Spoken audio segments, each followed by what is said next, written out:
Capítulo 1. La carta del rey Abgaro. Desde Betania, donde Jesús estuvo algún tiempo como oculto, se dirigió al bautisterio. Cerca de Ono. Los arreglos que allí se habían hecho los custodiaba un encargado. Al saber que Jesús iba allá se reunieron los discípulos y mucha gente de los alrededores.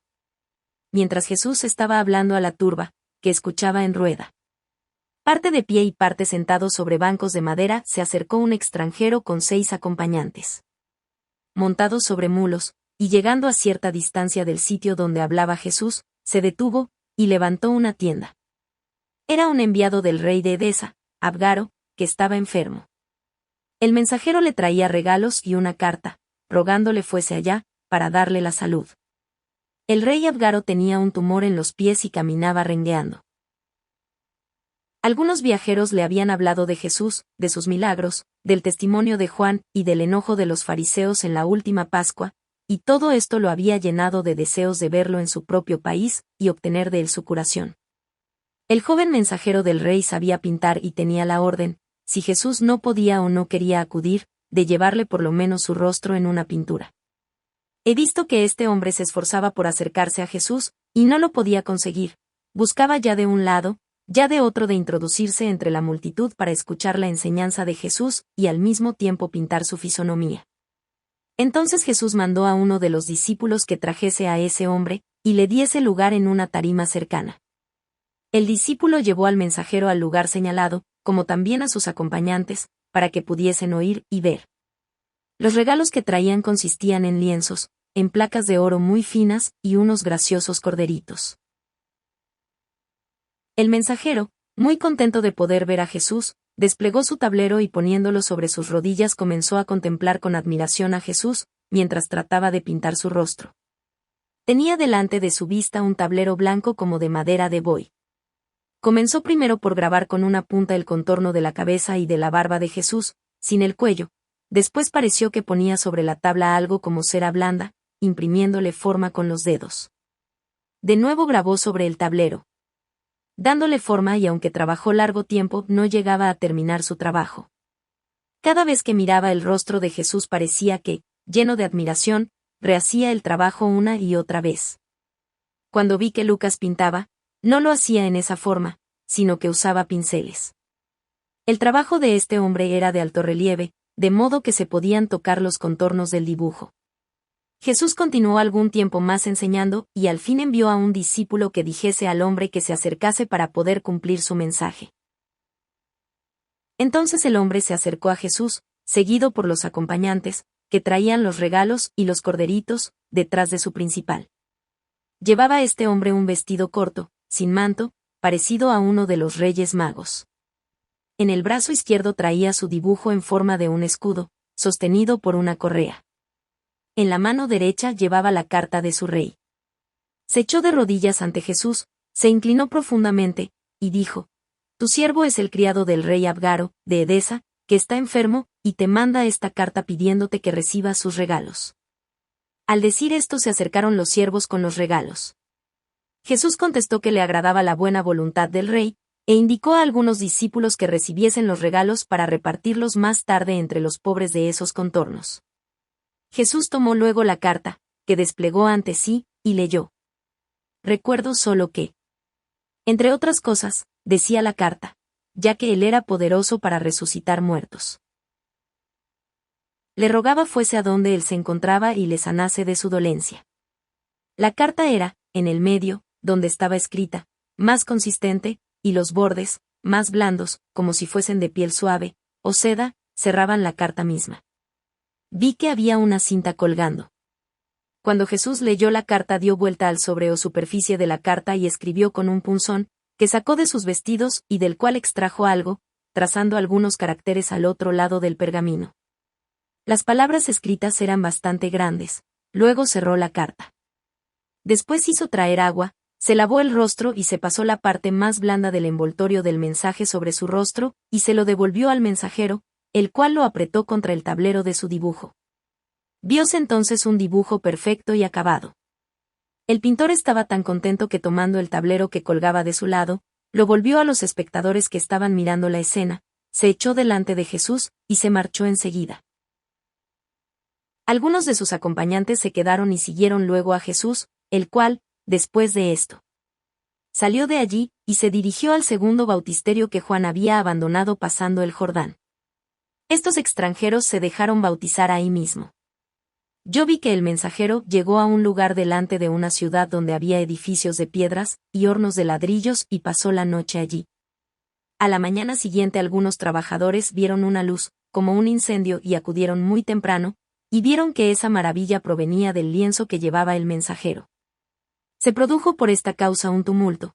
Tantas fueron las gentes que acudieron allí. El pintor les mostró el cuadro y entonces vi que también el lienzo que Jesús había usado llevaba la misma impresión. El rey Abgaro le salió al encuentro algún trecho en su jardín, y al ver el cuadro y leer la carta de Jesús, quedó muy conmovido. De inmediato cambió de vida y despachó a las muchas mujeres con las cuales pecaba. Más tarde he visto que después de la muerte de ese rey y de su hijo, por causa de un sucesor malo, el cuadro, que estuvo siempre a la veneración del público, fue sustraído por un piadoso obispo junto con una lámpara que ardía delante, y amurallado, y que después de mucho tiempo se volvió a encontrar, y que la figura había quedado grabada también en el ladrillo que lo había ocultado. Capítulo 2. Jesús en los confines de Sidón y Tiro. Desde Ono se dirigió Jesús con sus discípulos hacia el lugar medio de los bautismos, arriba de Betebare, enfrente de Gilgal, y allí hizo bautizar por medio de Andrés, Saturnino, Pedro y Santiago. Se había congregado una gran multitud. Esta corrida de la gente excitó la admiración de los fariseos. Mandaron cartas a todos los jefes de sinagogas con orden de que les enviasen a Jesús donde quiera lo encontrasen, y detuviesen también a sus discípulos. Y los interrogasen sobre su doctrina. Jesús, acompañado por algunos discípulos, se dirigió, por el camino de Samaria, a los confines de Tiro. Los demás discípulos se marcharon cada uno a su pueblo. Por este tiempo Herodes mandó traer a Juan a Callirroe, y lo tuvo preso en una especie de bóveda del palacio por el término de 6 semanas, luego lo dejó en libertad. Mientras Jesús se dirigía a Samaria, pasando por los campos de Esdrelón, volvió Bartolomé del bautisterio de Juan, y se dirigió a su pueblo de Dabeset, cuando se encontró con algunos discípulos. Andrés le habló con mucho entusiasmo de Jesús. Bartolomé oía con gusto lo que le contaban, y con cierto temor reverencial. Andrés, que gustoso solía instruir a otros hombres para hacerlos discípulos, se acercó a Jesús, y le dijo que Bartolomé de buena gana le seguiría si lo permitía. Como en ese momento Bartolomé pasaba cerca de Jesús, Andrés señaló a Bartolomé, y Jesús, mirándolo, dijo: «Lo conozco, él me seguirá. Veo mucho de bueno en él y a su tiempo lo llamaré». Este Bartolomé vivía en Dabeset, no lejos de Tolemaida, y era de oficio escribiente. He visto que después se unió con Tomás, y hablando con el de Jesús, lo ganó para la causa aficionándolo al Salvador. En estos viajes apresurados Jesús padeció necesidad. He visto a menudo que Saturnino o algún otro discípulo sacaba un pan de la canastilla y que Jesús lo mojaba antes en agua para poder comer su corteza ya reseca. Llegando a Tiro entró Jesús con los suyos en un albergue cerca de la puerta del campo. Se había retirado a un peñasco alto, porque Tiro es una ciudad grande, edificada tan arriba que mirando desde allá parece que resbalara hacia abajo. Jesús no entró en la ciudad. Se mantuvo en esa parte, junto a los muros, donde había poca gente. El albergue estaba metido en esos gruesos muros, junto a los cuales venía un camino vecinal. Jesús llevaba un vestido parduzco y un manto blanco de lana. Entraba solo en las casas de los más pobres para visitarlos. Con él habían llegado Saturnino y otros discípulos. Los demás apóstoles, Pedro, Andrés, Santiago el menor, Tadeo, Natanael Chast, y todos los discípulos que habían estado en las bodas de Caná, iban llegando de uno a un albergue que estaba en otra parte de la ciudad de Tiro, donde había un sitio de reunión de los judíos. Un dique ancho llevaba a esa parte de la ciudad, y estaba cubierto de árboles. A esta casa a la cual estaba unida, también la escuela pertenecía a un gran parque o lugar de baños, que llegaba hasta el mar y separaba parte de la ciudad de la tierra firme. El parque estaba cercado por una muralla y dentro de él corría un cerco de plantas vivas, recortado en forma de figuras.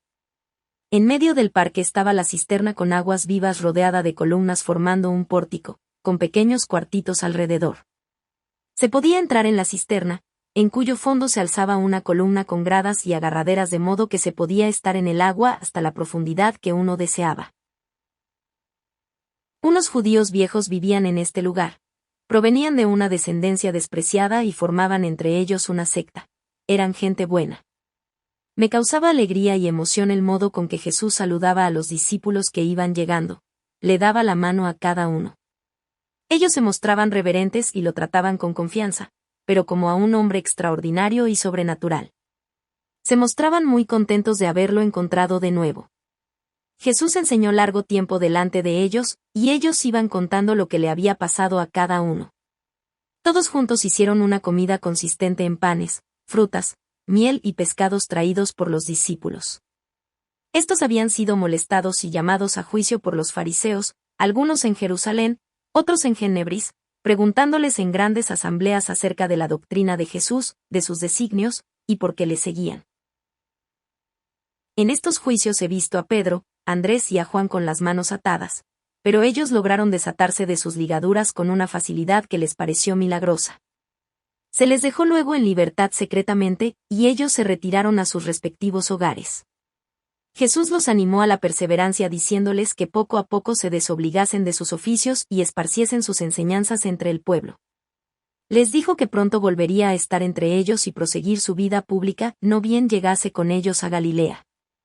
Después de haberse despedido de estos discípulos, Jesús llevó a cabo una enseñanza y una exhortación muy grande en la escuela y en el lugar de los baños, delante de los numerosos hombres, mujeres y niños que se habían reunido. Les habló de Moisés y de los profetas y de la proximidad del reino de Dios y del Mesías. A este propósito recordó que la sequía de la tierra, la oración de Elías pidiendo lluvia y la nube aparecida y la lluvia misma que siguió, eran señales y figuras de esta proximidad. Habló de la purificación por las aguas y les dijo que fueran al bautismo de Juan. Sanó a varios enfermos que le habían traído en camillas. Vi que a los niños los sumergía, teniéndolos en sus brazos en el agua, donde Saturnino había antes echado un poco del agua que traía en un recipiente y que Jesús bendijo. Los discípulos bautizaban, y como había otros más crecidos se introdujeron en el agua, sujetándose de los sostenes allí puestos, y así fueron bautizados. He visto que aquí hacían en el bautismo algo diferente que en otras partes. Muchos de los ya crecidos tuvieron que permanecer alejados. Estos trabajos continuaron hasta la entrada de la noche. Capítulo 3. Jesús en Sichor Libnat. Cuando Jesús dejó Tiro anduvo sin acompañantes porque había despachado a los 2 discípulos con mensajes a Cafarnaúm y a Juan el Bautista. Jesús se dirigió a la ciudad de Sichor Libnat, a 10 u 11 horas de viaje desde Tiro hacia el sudeste. Era el mismo camino que había hecho al ir a Tiro. El lago Merem con las ciudades de Adama y Selushie quedaron al este, a su izquierda. La ciudad de Sichor Libnat, o Amichores, llamada ciudad del agua de lluvia. Está a pocas horas de Tolemaida, junto a un lago pequeño y triste, al cual no se podía llegar de un lado por las altas montañas que lo rodean. De este lado sale el arroyo arenoso de Belus, que se echa en el mar, cerca de Tolemaida. La ciudad me pareció tan grande que me maravilla que se hable tan poco de ella. La ciudad judía de Misael no está lejos de allí. Es este el país que el rey Salomón regaló al rey Hiram de Tiro. Sichor es un lugar libre, bajo el protectorado de Tiro. Hay mucho comercio de animales. Veo grandes ovejas de fina lana que nadan en las aguas. Se hacen aquí finos trabajos de lana, que tiñen los de Tiro. No veo agricultura fuera de los árboles frutales. En el agua se cría una especie de cereal de gruesos tallos, del cual hacen pan. Creo que no lo siembran. De aquí parte un camino hacia Siria y Arabia, pero no hay hacia Galilea. Jesús había andado por caminos y sendas vecinales hasta Tiro. Delante de Sichor había 2 puentes bastante grandes. Uno muy alto, servía para pasar cuando todo se inundaba. En otro puente se podía andar por las arcadas que tenía. Las casas estaban situadas en altura, contra las inundaciones. Los habitantes son en su mayoría paganos. Veo varios edificios con puntas y banderitas o pendones que me parece indican templos de ídolos. Me maravilla ver cómo aquí también viven algunos judíos en grandes casas, a pesar de constituir ellos la minoría y estar oprimidos. Creo que eran judíos huidos de su patria. La casa donde entró Jesús estaba delante de la ciudad, pero lo he visto pasar el río. En la cercanía de la casa había una sinagoga. Jesús había hablado a estas gentes ya antes cuando pasó para ir a Tiro, porque parecía que esperaban su llegada y le salieron al encuentro recibiéndolo respetuosamente. Eran judíos, entre ellos un hombre de edad, con numerosa familia, que habitaba una casa muy hermosa parecida a un palacio, con muchos otros edificios más pequeños adheridos. Este hombre, por respeto, no llevó a Jesús a su propia casa sino a una habitación de al lado, donde le lavó los pies y le sirvió alimento. He visto aquí una gran hilera de gente que venía a buscarse su alimento. Eran trabajadores de todas clases, hombres, mujeres y jóvenes, una mezcla de pueblos paganos, donde había mestizos y negros, quizás esclavos de este hombre, que volvían de su trabajo y se reunían en un amplio lugar. Estos hombres traían palas e instrumentos de labor, carritos y pequeños barcos que tenían en el medio un asiento, remos y toda clase de instrumentos de pesca. Habían estado empleados en trabajos de puentes y en la ribera. Estos hombres recibían su alimento en recipientes, aves y hierbas. Entre ellos había algunos que comían carne cruda. Jesús se hizo llevar a su presencia. Les habló cariñosamente, y ellos se alegraron mucho de conocer a semejante hombre.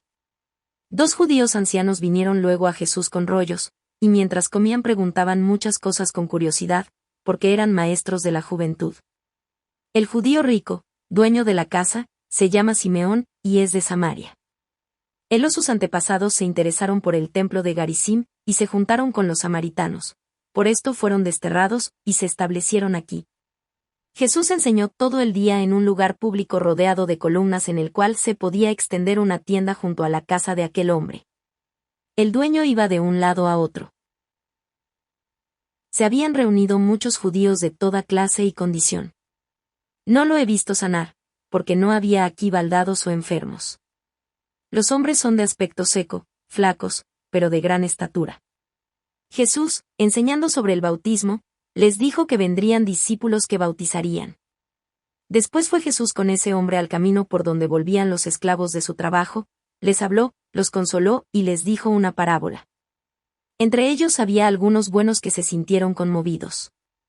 Recibieron su paga y su alimento. Pensé en la parábola donde el dueño de la viña paga a sus trabajadores. Estos peones vivían en casitas apartadas de allí como a un cuarto de hora.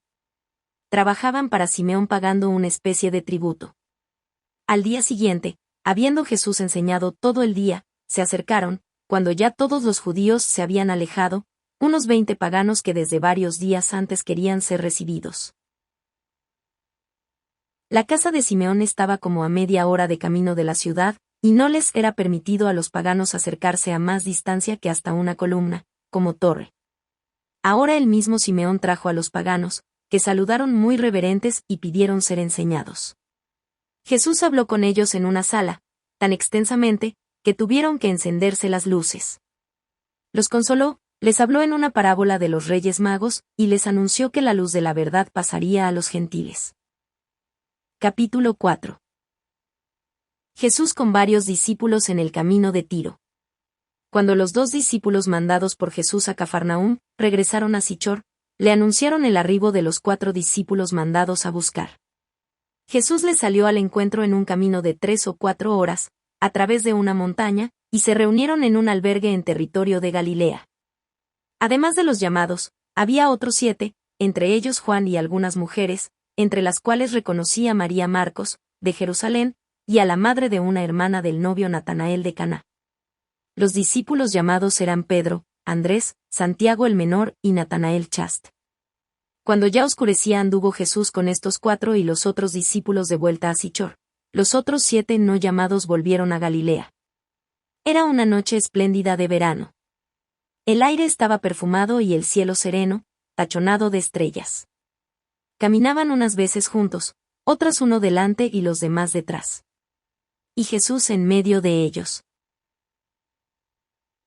Descansaron una vez bajo árboles cargados de frutas, en una comarca muy fértil y de ricas praderas. Cuando volvieron a andar se levantó una bandada de pájaros que había volado encima de ellos hasta allí. Eran grandes como gallinas, tenían picos colorados y grandes alas negras, como las que suelen pintar a los ángeles, y emitían un clamor como una conversación. Estas aves volaron hasta la ciudad, donde se posaron sobre los juncos de las aguas. Yo los veía correr sobre la superficie. Era hermoso ver, en esa noche tranquila, cuando Jesús callaba, oraba o enseñaba como callaban también esas aves, y se posaban tranquilamente. De este modo siguieron a la caravana de Jesús a través de la montaña. Simeón les salió al encuentro, lavó los pies a todos, les dio una copa y una refección, y los llevó a su casa. Los pájaros pertenecían al dueño de la casa, y revoloteaban allí como las palomas. Durante el día enseñó Jesús aquí, y por la tarde celebraron el sábado en casa de Simeón. Además de Jesús y los discípulos, se habían reunido unos 20 judíos. La sinagoga se hallaba en un porticado subterráneo, tenía escalones y estaba muy bien ordenada. La casa de Simeón estaba en una elevación. Presidía la reunión un cazador, que leía y cantaba. Después enseñó Jesús. Jesús y los discípulos descansaron en esa misma casa. Durmieron pocas horas, porque muy de madrugada los he visto ya en camino a través de sendas tortuosas. En dirección a una pequeña ciudad en la tierra judía de Chabul. Allí vivían judíos exilados que solían reunirse en oración común. Los fariseos no los querían admitir en sus reuniones. Habían tenido largo tiempo el deseo de ver a Jesús entre ellos, pero no se estimaban dignos y por eso no le habían mandado mensajeros. Dados los muchos vericuetos del camino anduvieron como 5 o 6 horas de camino. Cuando se acercaron a la ciudad judía se adelantaron algunos discípulos para anunciar al jefe de la sinagoga la llegada de Jesús. Aunque era sábado hizo Jesús este camino porque en estas comarcas no observaba Jesús estrictamente este precepto cuando había alguna necesidad. Se fue a los jefes de la sinagoga, que le recibieron muy humildemente, les lavaron a él y a sus discípulos los pies y les dieron alimento. Después se hizo llevar a todos los enfermos, y sanó a unos 20 de ellos. Entre ellos había algunos completamente encorvados, baldados, mujeres con flujo de sangre, ciegos, hidrópicos, muchos niños enfermos y algunos leprosos. Estando en el camino clamaron algunos endemoniados, y Jesús los libró. Todo procedía con orden y en silencio, sin tumulto. Los discípulos ayudaban a levantar a los enfermos, instruir a las gentes que los seguían y se agolpaban a las puertas. Jesús exhortó a los enfermos a creer, antes de sanarlos, y a mejorar de vida. A otros que eran creyentes los sanó sin más. Levantó los ojos en alto y oró sobre ellos. A algunos los tocaba y a otros pasaba las manos sobre ellos. Lo he visto bendecir el agua y rociar con ella a las gentes y hacer rociar las casas con el agua. En una de estas casas tomaron Jesús y sus discípulos algún alimento. Algunos de los sanados se levantaron y se echaban a los pies de Jesús, le seguían luego como en una procesión y a la distancia. Con temor reverencial. A otros les decía que se quedasen en su lugar. A algunos les mandó bañarse en el agua que él había bendecido. Eran niños y leprosos. Luego fue a un pozo de la sinagoga y lo bendijo. Para esto bajó algunas gradas y echó también sal, que había bendecido. Enseñó aquí sobre Eliseo, que cerca de Jericó echó sal a las aguas para sanarlas, y dio el significado de la sal. Dijo que los enfermos se lavasen con las aguas de ese pozo cuando tuviesen necesidad. Cuando bendecía, lo hacía en forma de cruz, los discípulos le sostenían a veces el manto, que él se quitaba y le alcanzaban la sal, que él echaba en las aguas. Todo esto lo hacía con seriedad grande y santamente. Yo recibí en esta ocasión la advertencia de que los sacerdotes recibían la misma facultad y poder de sanar. Algunos enfermos eran traídos en camillas y él los sanaba. Jesús llevó a cabo una enseñanza más en la sinagoga y no tomó alimento. Todo el día lo empleó en enseñar y sanar enfermos. Por la tarde, después del sábado, dejó con sus discípulos el lugar, y despidiéndose de los entristecidos habitantes. Les dijo que se quedasen, lo que ellos hicieron humildemente. Les bendijo y sanó las aguas porque tenían agua malsana. Había dentro de las aguas víboras y otros animales con gruesas cabezas y colas. Se dirigió con sus discípulos a un gran albergue distante unas horas, sobre una montaña, y allí comieron y descansaron en la noche. Esta posada la habían dejado de lado cuando vinieron. Días después acudieron muchas gentes a la posada con sus enfermos, ya que sabían que Jesús debía llegar. Eran las que vivían en las laderas de la montaña, en chozas y cavernas. En el oeste vivían, hacia Tiro, los paganos que también se acercaron, y en el este vivían los judíos muy pobres. Jesús enseñó hablando de purificación, de lavarse y hacer penitencia, y sanó unas 30 personas. Los paganos estaban aparte, y Jesús les enseñó cuando los demás se hubieron retirado, los consoló, y su conversación duró hasta la tarde. Esta gente tiene pequeñas huertas y plantaciones en torno de sus cuevas, y se alimenta de leche de oveja con la cual hacen quesos que comen como pan y de las frutas de sus huertas y otras frutas silvestres que venden en el mercado. Llevan agua buena en recipientes a lugares y ciudades donde se detuvo Jesús ayer. Había muchos leprosos y Jesús bendijo las aguas, mandándoles que se bañasen en ellas. A la tarde llegó Jesús de vuelta a Sichor Libnat, donde enseñó de nuevo y dijo que al día siguiente bautizarían allí. Había en la gran casa de Simeón una fuente redonda y bastante plana rodeada de un borde hundido, donde afluían las aguas sobrantes. El agua tampoco era buena aquí, tenía un sabor desagradable y Jesús la bendijo. Echó dentro sal, como pequeñas piedras, ya que muy cerca había una montaña salitrosa. En esa fuente, que se llenó de agua y se vació repetidas veces para purificarla, se hizo el bautismo de unas 30 personas. Se bautizaron el dueño de casa, los hombres de su familia, otros judíos del lugar, varios paganos de los que habían estado antes con Jesús y algunos de los esclavos de las chozas con los cuales había hablado frecuentemente cuando volvían del trabajo. Los paganos tuvieron que esperar el último turno y hacer antes otras abluciones.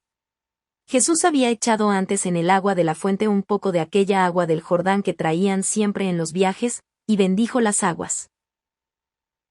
Se había dejado también agua en los canales transversales, de modo que los bautizandos podían estar en el agua hasta las rodillas. Jesús enseñó y los preparó durante este tiempo. Los bautizandos aparecieron con mantos largos, oscuros, con capucha sobre la cabeza, especie de vestidos de penitencia. Cuando llegaban a la excavación donde estaba la fuente, se quitaban el manto, permaneciendo cubiertos hasta la mitad del cuerpo con una especie de escapulario que les tapaba el pecho y las espaldas, y les dejaba libres los brazos. Uno de los discípulos le ponía las manos sobre la cabeza y otro sobre las espaldas. El bautizador derramaba varias veces el agua sobre la cabeza con un recipiente pequeño, sacando agua de la fuente, en nombre del Altísimo. Primero bautizó a Andrés, luego, Pedro, y más tarde, Saturnino. Los paganos fueron bautizados a continuación de los judíos. Todo esto duró hasta la tarde. Cuando la gente se hubo retirado, iba Jesús caminando apartado de sus discípulos, saliendo del lugar y reuniéndose de nuevo en el camino. Se dirigieron por el oriente, a Adama, cerca del lago Merem. Descansaron durante la noche en una pradera de mucho pasto, bajo los árboles. Capítulo 5. Jesús en Adama, en el jardín de la gracia. Aunque la ciudad de Adama parecía estar cerca, tuvieron Jesús y sus discípulos que andar por un camino algunas horas más lejos para poder pasar por las aguas del lago Merem, lo que hicieron en una balsa preparada para los viajeros. Al mediodía alcanzaron la ciudad de Adama, rodeada de agua por todos lados. Al este de la ciudad está el lago Merem. El agua rodea la ciudad y se reúne en el lugar de los baños, para entrar nuevamente en el lago. Había 5 puentes a diversas distancias. Las orillas escarpadas del lago, a un nivel bajo, estaban cubiertas de juncos y de plantas.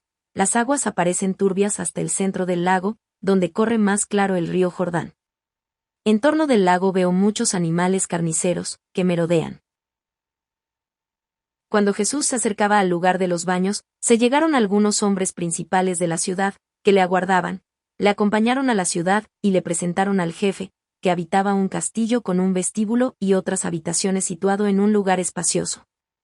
El vestíbulo estaba adornado con chapas y baldosas brillantes de varios colores. Aquí lavaron los pies a Jesús y a sus discípulos, les sacudieron los mantos y limpiaron las ropas. Se les trajo abundancia de frutas y de hierbas para comer. La gente de Adama tiene esta costumbre, heredada de sus mayores, de recibir y llevar al castillo a todo extranjero, y allí inquirirle el porqué de su venida. Si le agrada el forastero, lo sirven y atienden, pensando que esto, tarde o temprano, les traerá algún provecho. A los viajeros que no les agradan llegan hasta a ponerlos en la cárcel. Adama y otras 20 poblaciones pertenecen a una comarca bajo uno de los Herodes. Los habitantes de la ciudad eran judíos samaritanos, los cuales por haberse alejado de los demás habían admitido otras aberraciones. No se practicaba, sin embargo, la idolatría. Y aún los paganos que habitaban aquí tenían sus ídolos en secreto.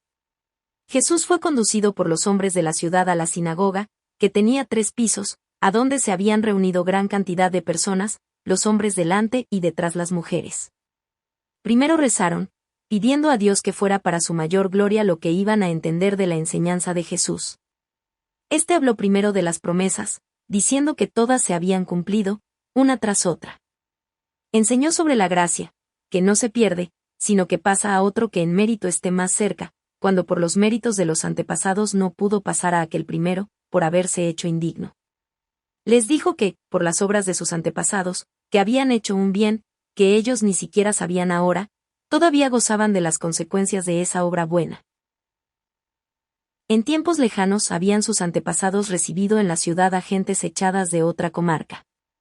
Jesús y sus discípulos se alojaban en una gran posada, junto a la puerta por la cual habían entrado. En las cercanías de los baños, más al sur, había un lugar donde se enseñaba.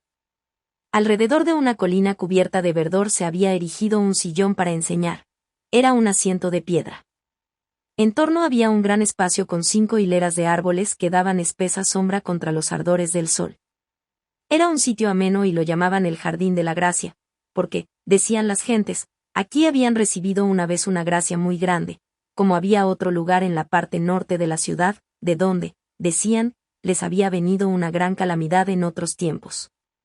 Los discípulos entraban en las casas y avisaban a la gente que se reuniese en el Jardín de la Gracia porque Jesús quería tener allí una gran reunión. La tarde anterior, había tenido lugar un banquete en un pórtico abierto de la casa del jefe de la ciudad, donde se congregaron unas 50 personas principales en 5 mesas. Jesús tomó asiento con el principal, y los discípulos se distribuyeron entre los demás comensales. Creo que Jesús y sus discípulos habían contribuido con algo en esta comida. Sobre las mesas se veían montones de fuentes con viandas. Jesús enseñaba durante la comida, y a veces se levantaba e iba de una mesa a otra, conversando con unos y otros. Sobre las mesas habían colocado arbolitos en macetas. Cuando se levantaron y dieron gracias, quedaron esas plantas sobre las mesas, y todos los comensales se reunieron en torno de Jesús, en semicírculo. Tuvo con ellos una conversación y los invitó para la mañana a un gran sermón en el lugar llamado de la Gracia. Al día siguiente, a eso de las 9, se dirigió Jesús con sus discípulos al sitio indicado donde ya se habían reunido más de 100 personas de las principales de la ciudad. Bajo la sombra de los árboles, y en círculos más alejados, cierto número de mujeres. Andando pasaron por el castillo del jefe de la ciudad, que con gran aparato y en traje de etiqueta se dirigía al lugar de la conferencia. Jesús le dijo que no lo hiciera con ese aparato, sino que fuese allá, como los demás hombres, vestido de largo manto y en traje de oración y penitencia. En efecto, estos hombres vestían mantos de lana multicolores y una especie de escapularios, cruzados sobre el pecho, sujetos por los hombros con una correa angosta, que caían por las espaldas en tiras anchas y largas. Estas tiras eran negras y sobre ellas estaban escritos, en diversos colores, los 7 pecados capitales. Las mujeres estaban con la cabeza cubierta. Cuando Jesús llegó al sillón, la gente hizo una inclinación profunda y reverente. El jefe y los principales se colocaron cerca del sillón. Los discípulos tenían también cierto número de oyentes aparte, entre ellos mujeres, y les enseñaban las cosas oídas a Jesús. Jesús levantó sus ojos al cielo y oró en voz alta a su Padre, del cual viene todo bien, para que entrase la enseñanza en corazones contritos y dispuestos y mandó a la gente que repitiese con él su plegaria, cosa que hicieron todos. Su gran sermón duró sin interrupción desde las 9 de la mañana hasta las 4 de la tarde. Se hizo una pausa solamente cuando trajeron a Jesús una bebida en una copa y un poco de alimento. Los oyentes iban y venían conforme tenían sus ocupaciones en casa. Jesús habló de la penitencia y del bautismo, del cual decía que era una purificación espiritual y una ablución. He visto que hasta Pentecostés no se bautizaba a las mujeres. Los niños y niñas, de 5 a 8 años, fueron también bautizados, pero no mayores. Yo no sé explicar ahora el misterio que todo esto encerraba. También habló Jesús de Moisés, cuando quebró las tablas de la ley, del becerro de oro, de los truenos y de los relámpagos del Sinaí. Capítulo 6. Conversión milagrosa de un judío obstinado. Cuando Jesús hubo terminado su gran sermón y muchos de los principales de la ciudad se habían vuelto a sus casas con el jefe, se adelantó osadamente un anciano judío de luenga barba, y se acercó al sillón de Jesús. Era un hombre alto, de aspecto noble y dijo: «Ahora quiero yo también hablar contigo. Tú has enunciado 23 verdades, y en realidad son 24».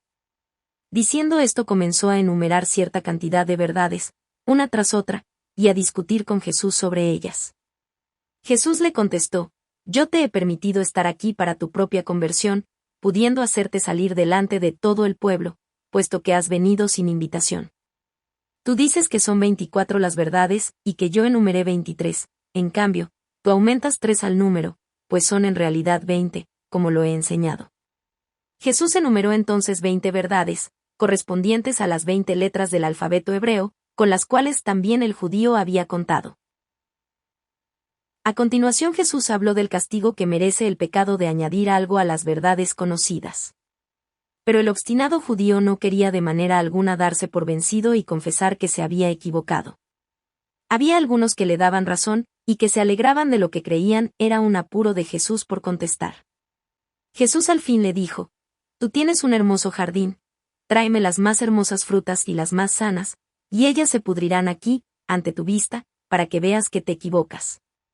Tú tienes también un cuerpo sano y recto y te verás encorvado, porque no tienes razón, para que veas que hasta lo mejor y más sano se echa a perder cuando a la verdad se añade algo que no corresponde.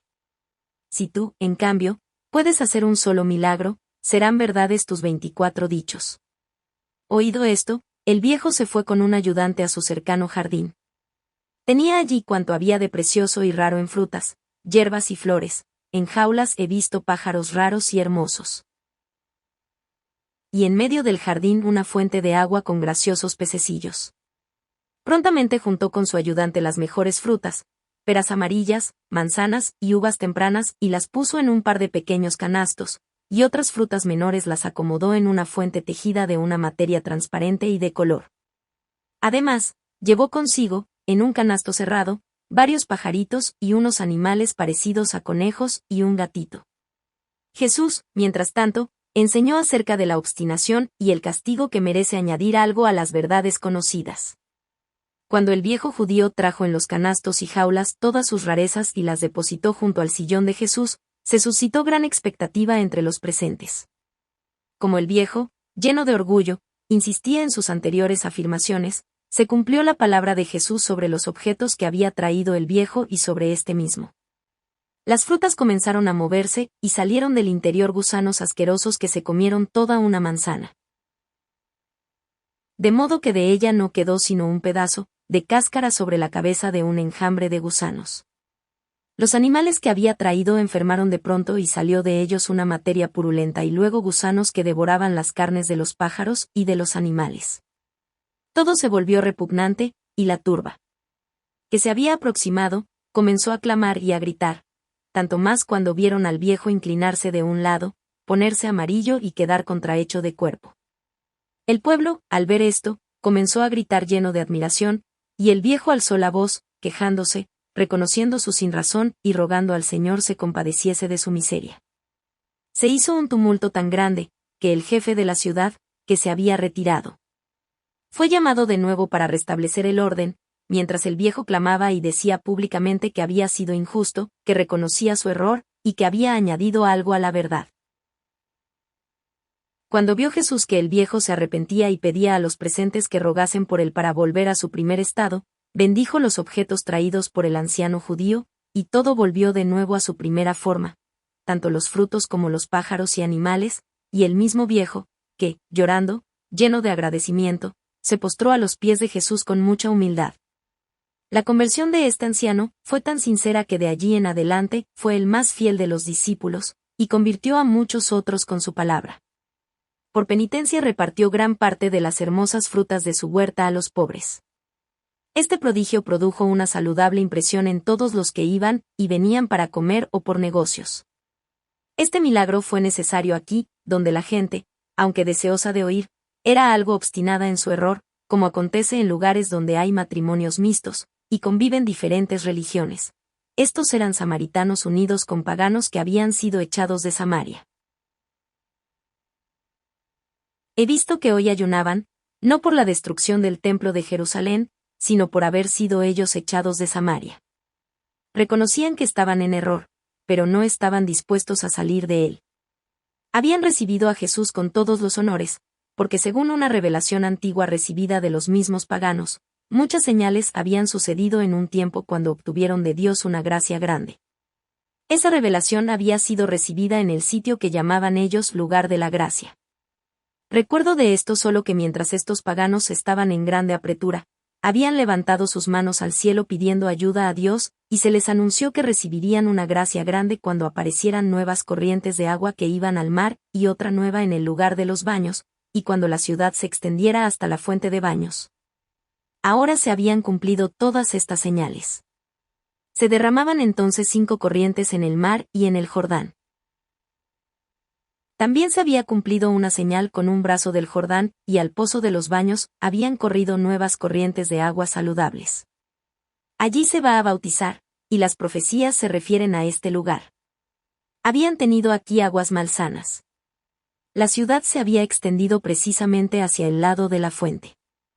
En el norte de la ciudad se halla una comarca baja y nebulosa, llena de pantanos, donde viven paganos de miserable condición en chozas y taperas. En la parte sudeste, en cambio, había muchas huertas y viviendas nuevas casi hasta el lugar llamado de la Gracia. El sitio era algo bajo y en derredor llano. Por unos cambios en las riberas del río Jordán y una montaña, se había desviado un brazo del río hasta ese lugar, que se reunía luego con un pequeño río y volvía a entrar en su cauce. Comprendía esto una extensión considerable. Cuando las aguas del Jordán llegasen a afluir hasta allí se cumplía la señal convenida. Cuando Jesús al día siguiente volvió a enseñar en la sinagoga, en medio de la cual había un espléndido armario con rollos de las Escrituras, acudieron los judíos descalzos. En ese día no les era permitido lavarse, cosa que ya habían hecho el día anterior, bañándose, por ser día de ayuno. Traían sobre los vestidos de los pasados días un manto largo y negro con una capucha. Estaba abierto de lado y sujeto con cintas. En el brazo derecho tenían 2 manípulos ásperos de color negro, en el izquierdo otro y detrás un colgajo. Rezaron y cantaron en tono de lamentación, se metieron por unos momentos en unos sacos abiertos en medio, y se echaron en esa forma de rostro en el piso de la sinagoga. Las mujeres hicieron lo mismo en sus casas. Todo fuego estaba cubierto desde ayer. Solo por la tarde he visto que hicieron una comida, sin poner la mesa, en el albergue de Jesús, el cual comió con sus discípulos. Los demás comieron en un gran vestíbulo, en el patio. Se trajeron viandas frías de la casa del jefe de la ciudad y Jesús enseñó sobre las comidas y los alimentos. Venían muchos junto a la mesa, turnándose unos con otros. Al fin acudieron los enfermos y baldados. Sobre la mesa pusieron muchos recipientes con ceniza. El anciano judío convenido repartió hoy muchas de sus mejores frutas a los pobres. El sábado enseñó Jesús en la sinagoga, después anduvo con los discípulos y con otros 10 judíos hacia el norte de la ciudad, dentro de la montaña. Esta comarca era más áspera y salvaje. Delante de una casa descansaron bajo unos árboles, y tomaron de los alimentos que habían llevado consigo. Jesús dio toda clase de reglas y advertencias, y les dijo que pronto se ausentaría, y no volvería sino una vez más. Entre otras cosas les dijo que no hiciesen tantos movimientos durante el rezo, también que no fuesen tan duros con los pecadores y paganos, sino que se compadeciesen de ellos. Aquí les contó la parábola del mayordomo infiel, y la propuso como una adivinanza que debían solucionar. Ellos se maravillaron y Jesús les declaró por qué se alababa al mayordomo infiel. Me pareció que entendía Jesús, bajo el mayordomo infiel, a la sinagoga. Y bajo los deudores, a las sectas y los paganos. La sinagoga debía disminuir la deuda de las demás sectas y paganos, ya que tenía el poder y la gracia en su favor. Esto es, que sin mérito ni merecerlo poseía la riqueza, para que si un día fuese desechada ella misma, se pudiera refugiar entre los deudores tratados humanamente. Durante este tiempo he visto frecuentemente a la Santa Virgen. Moraba sola en la casa situada junto a Cafarnaúm. La veía trabajando u orando. Recibía la visita de las santas mujeres. Y los discípulos le traían noticias de Jesús. He visto que a veces no recibía a las personas que venían de Nazaret o de Jerusalén solamente para verla. En Jerusalén todo está tranquilo respecto a Jesús. Lázaro está retirado en su castillo, y recibe frecuentemente noticias de Jesús, por los discípulos, y él envía sus noticias por el mismo conducto. Capítulo 7. La parábola del mayordomo infiel.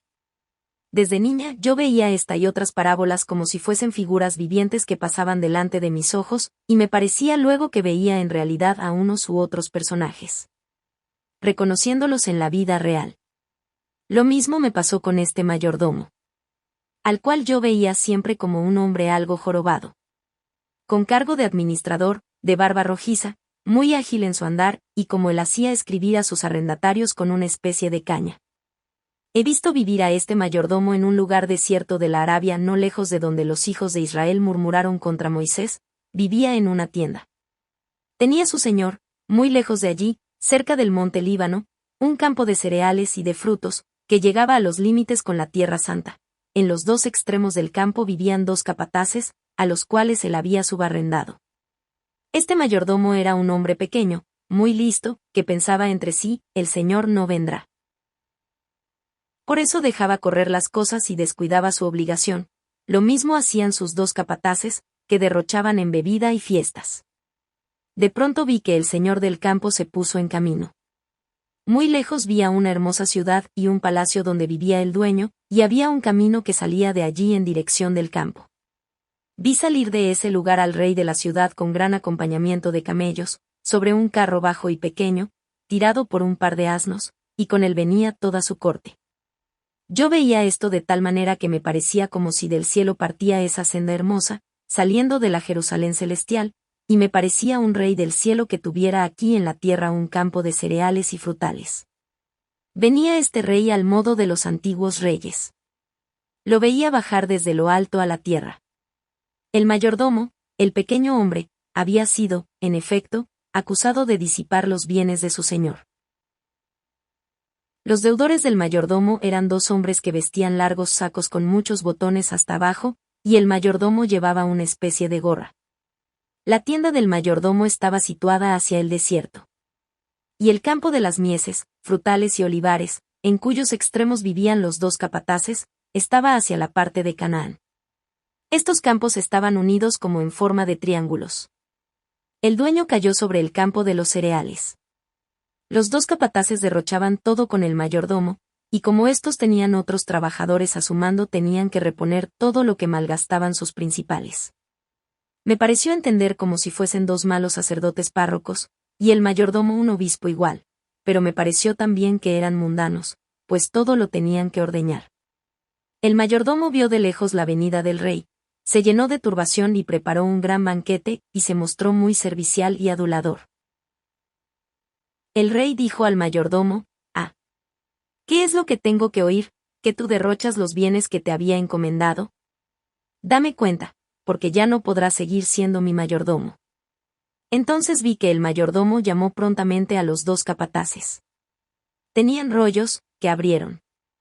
Les preguntó cuánto debían, pues ni eso sabía el mayordomo, y ellos mostraron sus deudas. Él tenía en las manos un cañito algo retorcido, y les hizo escribir prestamente menos cantidad de lo que debían, pensando: cuando yo sea removido de mi puesto, por lo menos me refugiaré entre ellos, y podré vivir, pues no puedo ya trabajar. Después de esto vi que los capataces y el mayordomo mandaban a los subordinados que fuesen a llevar al rey los frutos, y el tanto por ciento de los campos, y estos llegaron con camellos y asnos cargados trayendo cereales en bolsas y olivos en canastos. Los que traían los olivos, venían también con dinero, Eran pequeñas placas de metal reunidas en rosario, unas más grandes que otras, sujetas con anillos. El Señor notó, comparando con lo que en años anteriores habían pagado, que era mucho menos de lo que debían y notó, en los escritos falsificados, la intención del mayordomo. Con una sonrisa se dirigió a los miembros de su cortejo, diciendo: «Mirad, este hombre es listo y prudente. Quiere hacerse amigos entre sus deudores. Los hijos del siglo son más prudentes en sus manejos que los hijos de la luz, los cuales pocas veces obran en el bien como estos en el mal. Así serían compensados como estos serán castigados». Después de esto vi que el mayordomo giboso fue removido y enviado más adentro, en el desierto. En ese lugar había comarcas de arena dura y estéril, de color ocre. El hombre se contristó mucho y se confundió grandemente. He visto que, al fin, él empezó también a trabajar y a cultivar el campo y a cortar leña de unos árboles duros que allí había. Los dos capataces fueron también desalojados y enviados a otros campos de arena, aunque no tan estériles. En cambio, los pobres trabajadores subordinados fueron recompensados, porque les confió a ellos el cuidado del campo que había tenido el mayordomo infiel. Capítulo 8. Jesús y sus discípulos en Seleucia. Jesús y sus discípulos se repartieron por la ciudad de Adama.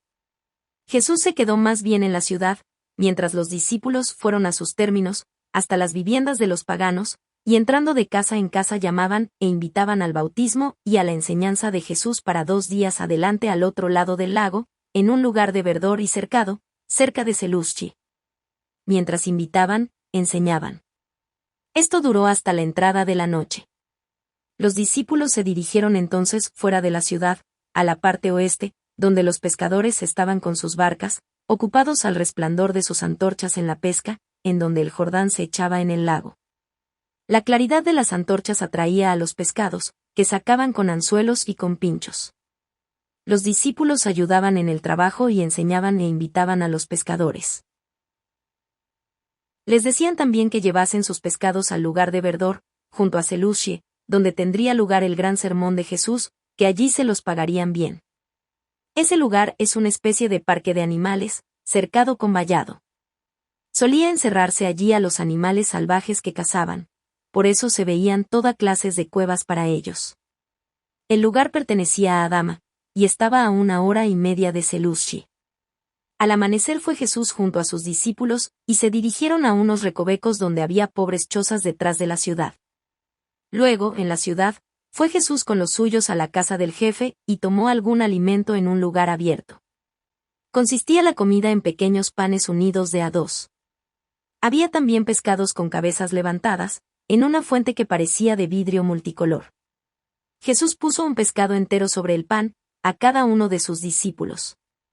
La mesa tenía honduras excavadas, donde se colocaban las porciones, como si fuesen platos.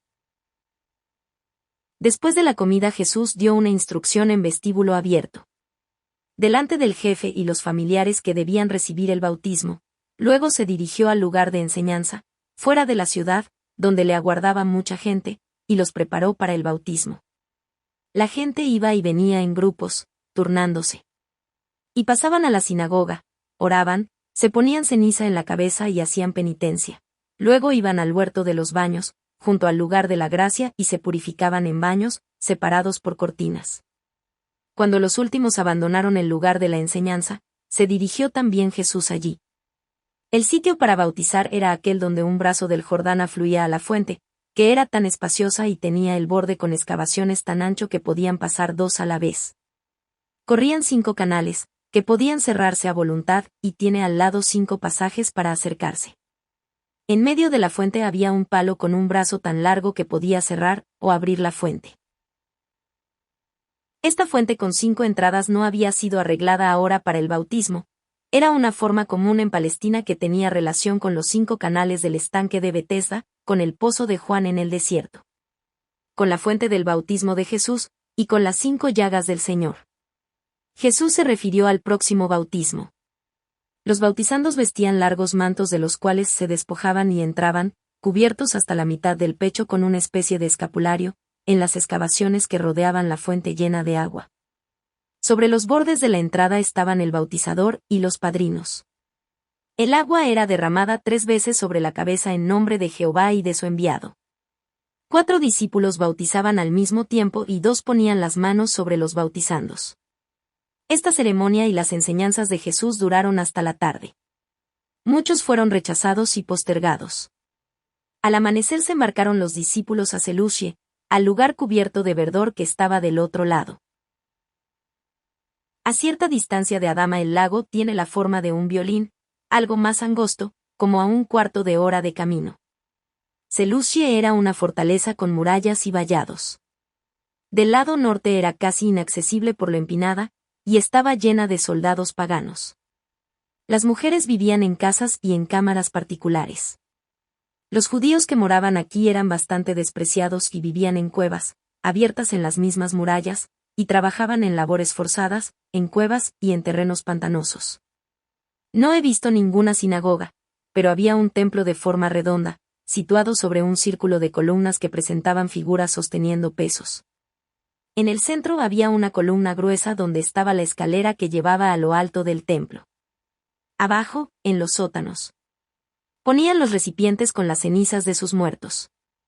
Cerca de allí se veía un lugar renegrido donde solían quemar los cadáveres. En este templo, había figuras de serpientes con caras de hombres y figuras de hombres con cabeza de perros, y un ídolo con la luna y un pez. La tierra era más bien estéril, pero la gente era trabajadora, preparaba toda clase de aperos para cabalgaduras y había muchos herreros. Casi todos los trabajos eran para los soldados. Los discípulos anduvieron por las calles de Seleucia invitando a las gentes a un sermón y a una comida. Mientras tanto, hacía esto mismo Jesús entre los paganos en Adama. Después se dirigieron los discípulos al parque de los animales, que estaba cubierto de hermosas plantas y flores, y arreglaron la comida con los pescados que los pescadores tenían guardados en una cisterna. Las mesas eran anchas tablas, que fueron sacadas del lago, serían anchas como de 2 pies. Detrás del parque había hogares donde se cocían los pescados. Parece que aquí se suele hacer a menudo esta comida porque hay excavaciones planas en la roca como hechas por la naturaleza y dentro de las cuevas, donde se pueden colocar los alimentos. Prepararon panes, pescados, hierbas y frutas. Cuando todo estuvo preparado y había unos 100 paganos reunidos, llegó Jesús a través del lago. Le seguían 11 judíos con el jefe y algunos paganos de Adama. Jesús predicó desde una colina. El jefe y los demás judíos tenían derecho sobre esa comida preparada, y junto con Jesús y los discípulos servían a los comensales. Jesús explicó que el hombre se compone de cuerpo y de alma y del alimento que necesitan el cuerpo y el alma. Dijo que ellos podían seguir comiendo o escuchar su enseñanza. Dijo esto para probarlos. En efecto, algunos fueron enseguida a las mesas y una tercera parte quedó escuchándole. Jesús enseñó acerca de la vocación de los infieles y les contó la venida de los 3 reyes, cosa que no les era desconocida. Cuando acabaron el sermón y la comida, se dirigió Jesús con sus discípulos hacia Seleucia, como a 1:30 al sur, y no junto al lago. La mayoría de la gente había vuelto a sus hogares. Jesús fue recibido por los principales de la ciudad y obsequiado con una bebida y alimento, así como los discípulos y los judíos que habían venido con ellos. Fueron llevados a la ciudad y Jesús enseñó a las mujeres en un lugar no lejos de la puerta, donde se habían reunido en sitio apropiado para ver a Jesús. Vestían como las judías, pero no llevaban velo, en general, era gente de baja estatura, pero fuerte y bien plantada. Jesús entró luego en un gran albergue donde le habían preparado una comida. Había en esta región mucho tráfico. Jesús, sus discípulos y los judíos comieron en una mesa aparte. Los judíos no querían al principio comer allí. Jesús les dijo entonces que lo que entraba por la boca no era lo que manchaba al hombre, de modo que si no querían comer con él, no eran seguidores de su doctrina. Mientras duró la comida, siguió enseñando a los comensales. Los paganos tenían mesas más altas que los judíos, a veces mesas particulares, y estaban sentados sobre almohadas, con las piernas cruzadas, como he visto en las gentes del país de los Reyes Magos. Los alimentos eran pescados, verduras, miel, frutas y carne asada. Jesús los conmovió de tal manera con sus enseñanzas, que cuando se despidió de ellos quedaron tristes y apesadumbrados. Le rogaron mucho que se quedase con ellos y Jesús les dejó a Andrés y Natanael. Los paganos también manifestaban mucho interés por oír cosas nuevas. Era ya de noche cuando los dejó. Las viviendas de las mujeres estaban edificadas con la parte trasera hacia los muros de la fortaleza, y solo por delante miraban a una calle muy ancha. Había bastantes casas hermosas, algunas con jardines y patios, donde trabajaban o lavaban.